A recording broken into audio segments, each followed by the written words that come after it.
Kaugnay pa rin ng Bagyong Tino, humingi naman tayo ng update mula sa Philippine Coast Guard.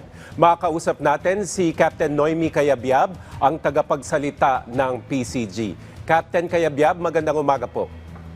Magandang umaga po, Asek Joey, at maraming salamat po sa oportunidad.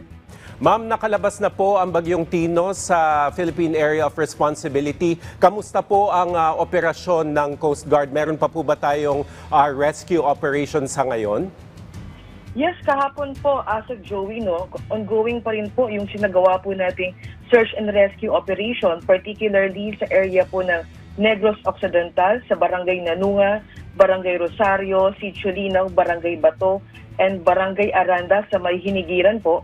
And sa pagdating naman po sa Palawan ay sa may Barangay Abaroan, Barangay Magara, Barangay Tagumpay sa Rojas po. Bukod po sa pagsasagawa natin ng mga search and rescue operation, tayo po ay tumutulong particularly sa area po ng Cebu sa pagsasagawa po ng clearing operation at pag-distribute naman po ng mga relief goods in coordination with the DSWD sa area po ng Negros Occidental.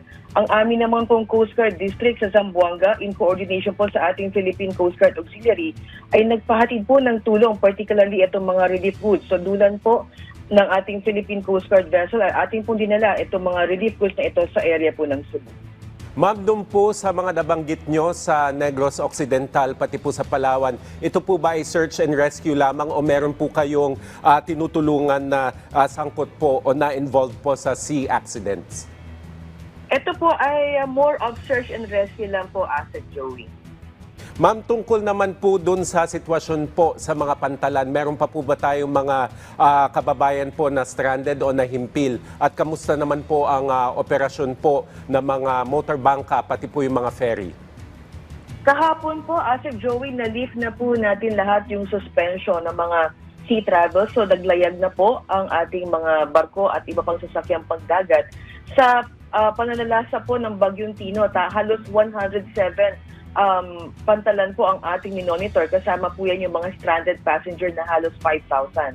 So, pagdating naman po ngayon, lahat po ay na-lift na at patuloy na po ang paglalayag. Pero again, Asek Joey, sa pagpasok po ng Bagyong Uwan, we are in constant reminder po sa ating mga kababayan, lalo na po sa mga coastal areas, yung may mga maliliit na sasakyang pandagat, na talagang iwasan po muna ang umalis sa kanilang mga tahanan.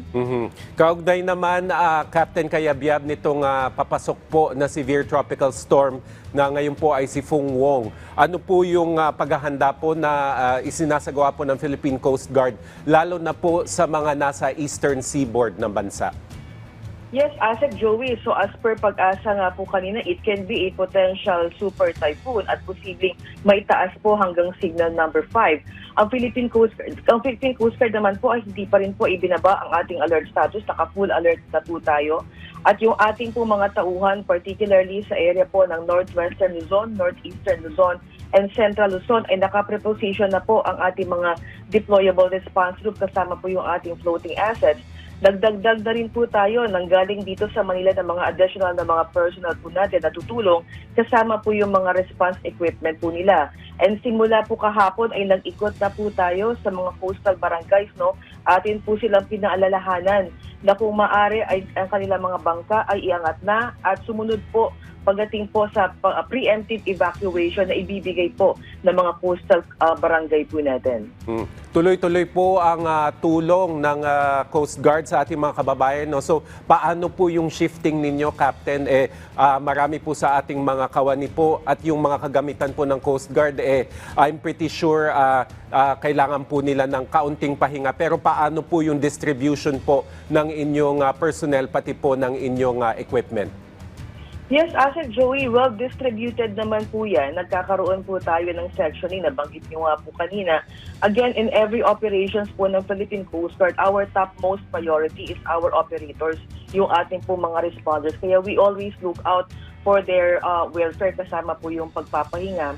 Yung atin naman po mga kagabitan, we are in close coordination as well with the LGU and the NDRRMC. Pagdating po sa ganito mga sitwasyon, it is always the whole of the government approach. Yan naman po ang direktiba ng ating Pangulo na magbigay po ng mabilis na mga aksyon at maging proactive po. So tayo po ay nakikipagtulungan at pagdating naman po sa ganitong mga bagyo po, palagi po tayong humihingi ng instruction sa ating NDRRMC o yung mga PDREMO para ma-maximize po natin yung paggamit at pag-deploy ng ating mga resources.